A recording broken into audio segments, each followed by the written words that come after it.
broccoli, cauliflower, carrot sort of salad here. And this is the ingredients right here.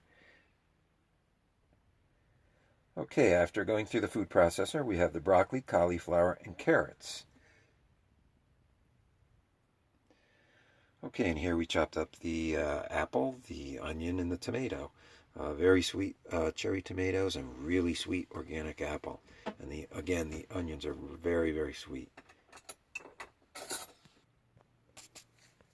Ready? Okay, here's the tomatoes, the apples, and the onions. Excellent. You mix it together.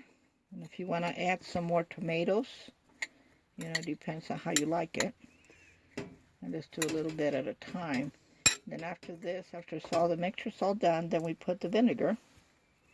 Again, it's a white balsamic vinegar. White balsamic vinegar. It's really good. Got that from Trader Joe's. Trader Joe's. Again, it's excellent flavor.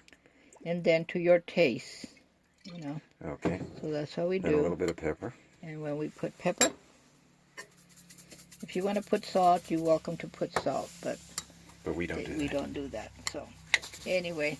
Yep. And that's this is what it looks like. And it's very good. I never made it before, and it tastes really good. So there it is.